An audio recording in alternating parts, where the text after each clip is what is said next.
Para la segunda década del siglo XX, la ciudad ya manifestaba una problemática por el crecimiento importante de la población. El médico municipal atendía, de una forma ambulatoria los heridos con el practicante, y el médico municipal en ese entonces, 1912, el doctor Jorge Sáenz, le manda una carta al Consejo de Medellín, una solicitud que ante la cantidad de heridos se requiere que el médico municipal tenga un espacio que hoy llamamos consultorio, en ese entonces se llamaba oficina, para poder atender los heridos, ya que parte de esos heridos antes de esta oficina eran atendidos en los lugares de los hechos o domiciliariamente en la casa del médico y de su practicante. Pero también estaba leyendo por allá precisamente en la academia, en una de las actas, donde ya los médicos dicen, nosotros no vamos a ir a ninguna parte, que ya los empiecen a traer aquí por el desarrollo de la ciudad. Entonces uno se imagina cómo era pues ese exceso de trabajo cuando fue aumentando la violencia, cuando empezaron a llegar los carros aquí, que ya, ¿cierto?, las caídas de los caballos, en fin, una serie de accidentes, más personas. Entonces ya esas personas, 1 o 2 ya no eran suficientes, entonces poco a poco hay que crear un sitio, hay que tener un espacio. Durante la primera década del siglo XX, el médico municipal continuó atendiendo a los heridos en las calles de la ciudad.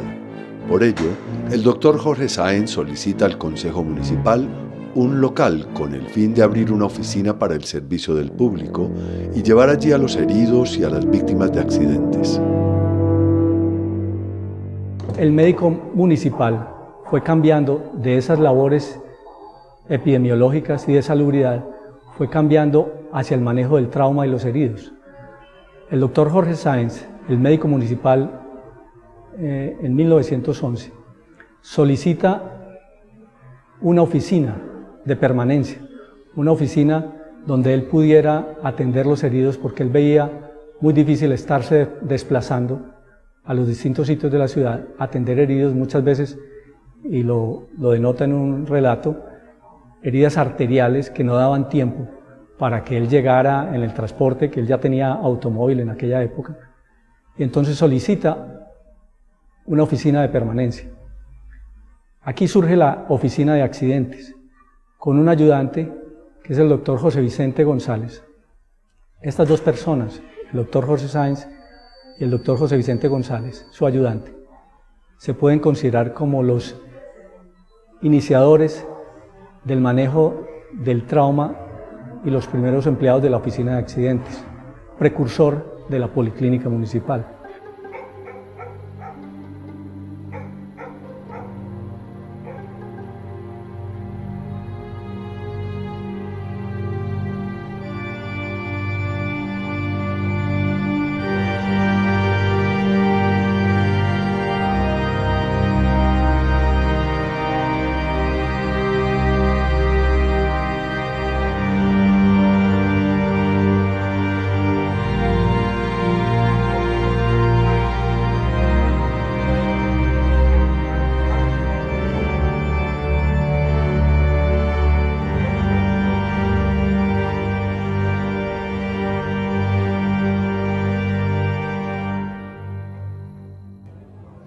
Uno ve que se va calificando la atención del trauma. Inicialmente se atendía en el sitio donde ocurría el trauma, pero se vio la necesidad de ubicar en un sitio de la ciudad la atención del trauma y solicitó la existencia de un espacio. Obtuvo una oficina grande con todo lo necesario para esa época, que quedaba localizada al frente de la cárcel de varones. Allí funcionó desde 1913 hasta 1926 y se llamó la Oficina de Accidentes.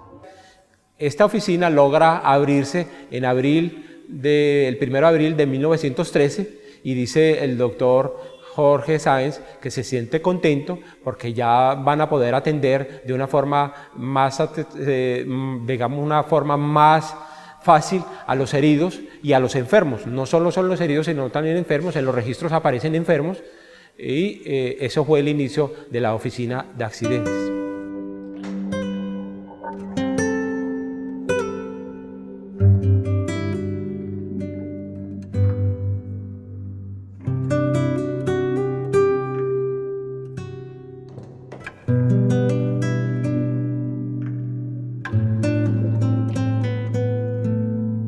Esta oficina en principio contaba con lo necesario para la atención del trauma de esta época, que de acuerdo a las estadísticas existía ya trauma por arma cortopunzante en una forma numerosa, existía trauma por automóvil, existía trauma por arma de fuego y de acuerdo a estadísticas de 1915, Medellín contaba con más o menos 70.000 habitantes y tenía una mortalidad estimada de 24 pacientes por 1.000 habitantes, mortalidad estimada por el trauma, que era superior a las ciudades más grandes del mundo en ese momento. Esto le hace pensar a uno pues, que Medellín ya era una ciudad inmanejable.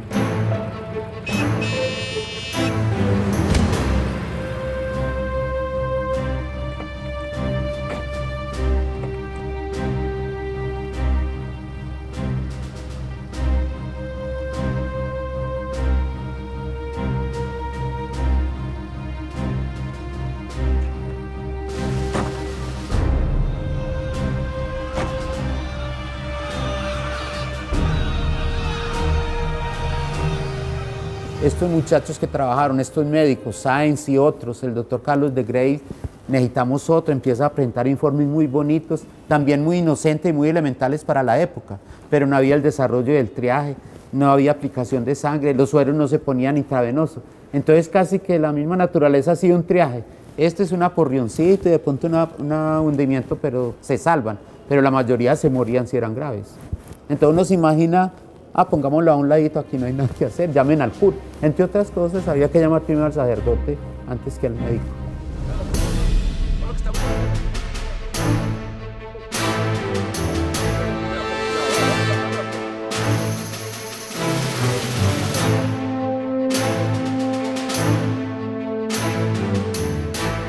Por ejemplo, el doctor Pedronel Cardona, profesor de la facultad, estaba alarmado por la mortalidad infantil por sífilis y llegó a decir que estaba en peligro la raza antioqueña.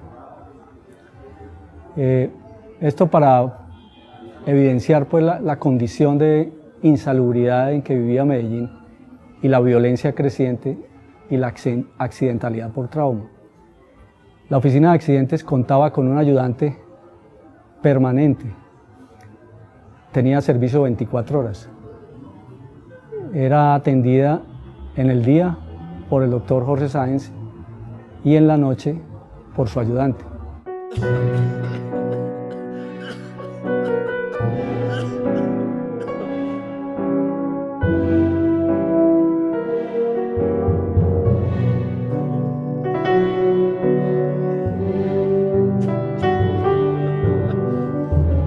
Es importante señalar que pese a que la oficina ya estaba abierta, el médico municipal y su practicante continúan desplazándose en algunos casos especiales a los lugares de donde se daban los hechos digamos de sangre.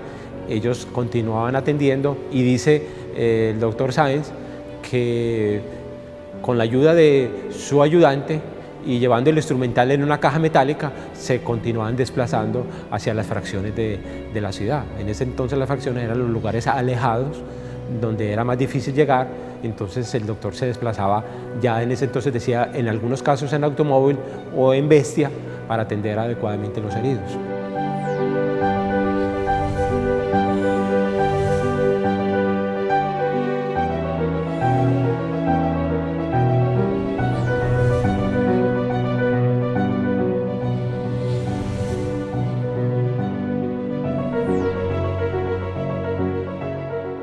Ser rico en Medellín comenzando el siglo, el más rico de Medellín va a diferenciarse de los demás. Un señor que se llamaba Carlos Coriolano Amador, la gente lo bautizó el burro de oro, hizo una cosa maravillosa, trajo desde París un carro con chofer y mecánico incluido, para transitar por unas calles empedradas como estas, pero había carro. Luego aparecen los tranvías, el ferrocarril. Y una cosa que en mi opinión fue dramática, la luz eléctrica. Y entonces vuelvo a una referencia que ya les hice. ¿Qué son los incendios de esos años? Es que la gente no sabe moverse con la luz eléctrica, todavía hoy pasa. Que se le presentó el cortocircuito de no sé qué. Unas casas que eran básicamente de bareque y de madera. Usted les mete electricidad, se calienta ese cable y bienvenido el incendio. Y la accidentalidad también pasa así.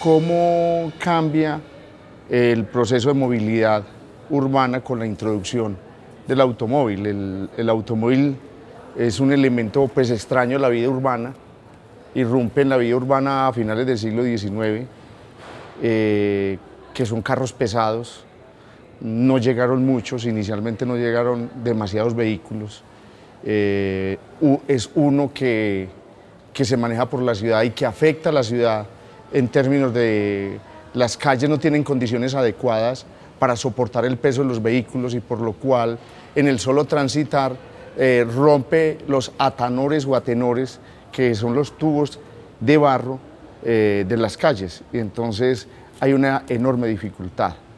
Ahora ya el impacto automovilístico es tardío, entre la llegada del primer vehículo que es anecdótico y los años 10 cuando ya comienza a haber un mayor número de vehículos automotores, la movilidad comienza ya a ser un motivo de preocupación.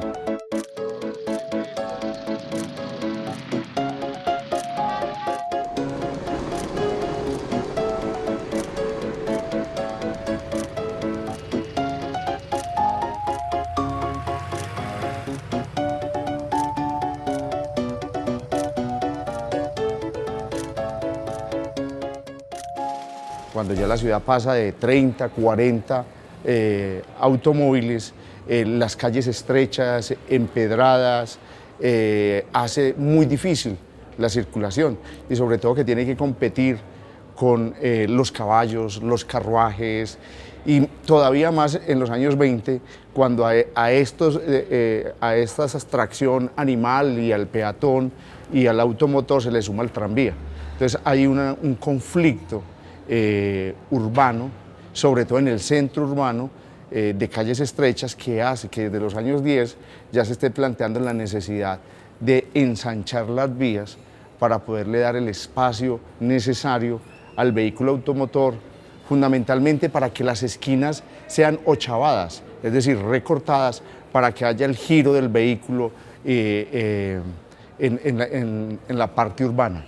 Y eso también nos conduce a otro escenario que es muy peculiar, y es la accidentalidad urbana que no existía hasta ese momento. Es decir, que la irrupción del vehículo automotor trae otro tipo de accidentalidad. Había la accidentalidad propia de la caída de un caballo, de un carruaje, etcétera, pero aparece ya este otro tipo de accidentalidad urbana, y fundamentalmente en el centro urbano. Una cosa que me llamaba la atención, al registrar quiénes son los que están detenidos en la cárcel, dicen cuál es el oficio. Y entonces había un poco de choferes. Y yo me imaginé que estaban detenidos por accidentes automovilísticos. No, es que ser chofer todavía hoy tiene una connotación de agresividad urbana que las otras profesiones no tienen. Y entonces ellos se sienten el dueño del mundo y se vuelven en la ciudad mucho más agresivos. Basta ver las busetas de hoy para saber cómo es. Pensemos en los años 20.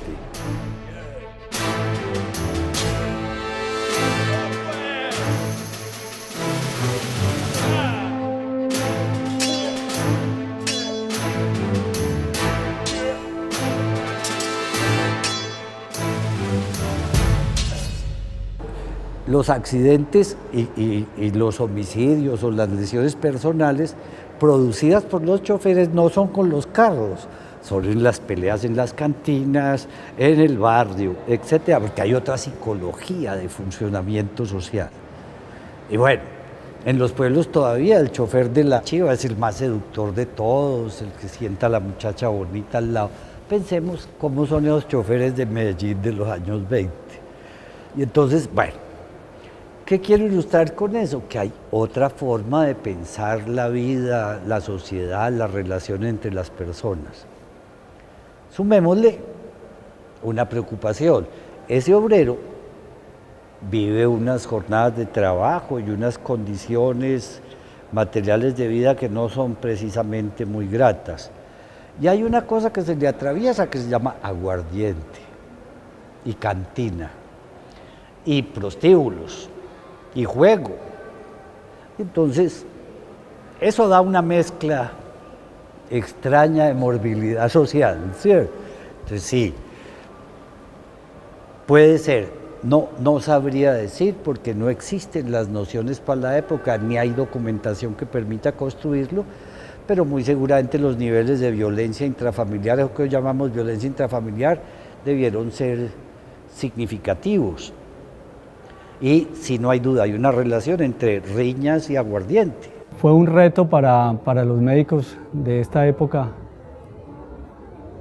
atender el trauma, porque pasar de un trauma menor, no penetrante, por decir no penetrante al cuerpo, como podían ser las heridas superficiales, a pasar a un trauma mayor, como podían ser producidos por los automóviles, por las armas de fuego. Esto creaba grandes retos. Solamente para esta época existía entre nosotros la anestesia por cloroformo, pero no existían relajantes musculares. Entonces, intervenir a un paciente solamente con anestésico, sin relajante muscular, pues muchas veces era como una lucha entre el médico y el paciente. Y siempre el médico daba la anestesia y atendía al paciente. Al llegar los emigrantes de otras áreas del departamento a la ciudad, también llegan con sus familias y llegan con sus armas.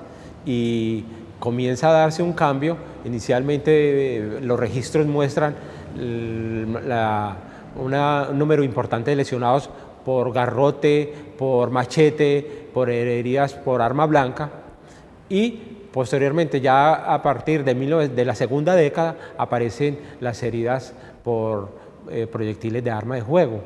Eso produjo necesariamente un cambio en la práctica, sobre todo quirúrgica. Los médicos tenían que el médico municipal tenía que tener otro tipo de entrenamiento, y eso, yo estoy hablando ya de una década tal vez un poco más adelante, pero para 1914 ya el doctor Sáenz detecta que el problema se le está yendo de sus manos y él renuncia a la oficina de accidentes y se nombra al doctor Luciano Restrepo Izaza. Luciano Restrepo Izaza fue un médico muy importante que había hecho clínica quirúrgica. La clínica quirúrgica en San Juan de Dios correspondía a una especialización, y es nombrado como médico de la oficina de accidentes precisamente para llenar esa necesidad quirúrgica que se estaba requiriendo para esos momentos.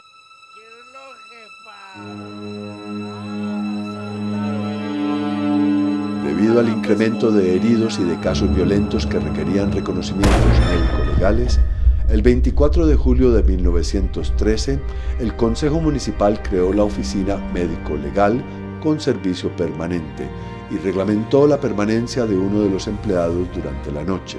Su primer director fue el doctor Jorge Sáenz, quien había renunciado a la dirección de la Oficina de Accidentes. El doctor Jorge Sáenz patrocinó y sugirió la creación de la Oficina Médico-Legal, porque él tenía también las funciones de reconocimientos médico-legales. El doctor Jorge Sáenz permaneció allí más o menos hasta 1914 en la Oficina de Accidentes, y después la dejó para continuar al mando de la Oficina Médico-Legal. Desde 1913 a 1926 funcionó la Oficina de Accidentes en este sitio, frente a la a la cárcel de varones. La oficina médico-legal empezó a prestar el servicio de médicos oficiales, médicos legistas oficiales, para atender las causas criminales. Y por otro lado, la medicina legal como tal brindaba herramientas científicas al Poder Judicial en la valoración de la prueba. Eso es muy importante, eso lo alcanzamos a ver en los expedientes y cada vez vemos cómo los médicos legistas son más y más importantes en el trámite de los distintos expedientes criminales.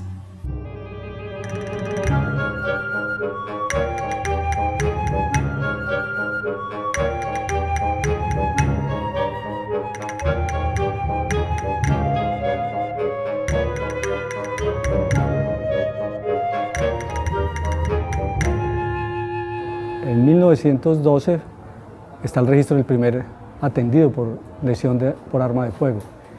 En 1914 el primer atendido por accidente automovilístico.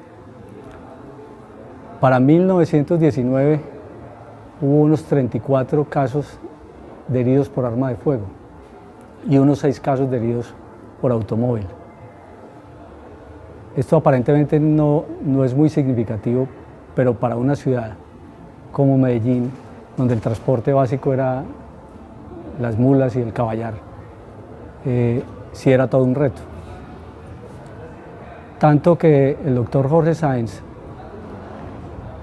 frente a este problema, solicitó que la oficina de accidentes tuviera un cirujano. Con la Ley 53 de 1914, que creó el Servicio Nacional de Medicina Legal, se articularon los médicos legistas al Poder Judicial y uno puede ver en los expedientes la actuación del doctor Jorge Sáenz, que fue el primer director que tuvo la oficina médico-legal en Medellín.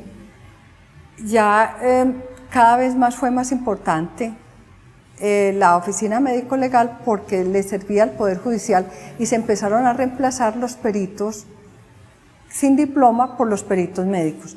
Digamos que esa es la importancia fundamental que en el campo del derecho le brindó la Oficina Médico-Legal de Medellín al Poder Judicial. La Oficina de Accidentes contribuyó a la mejora en el servicio de atención de heridos y fue un paso importante en la historia de la medicina de la ciudad.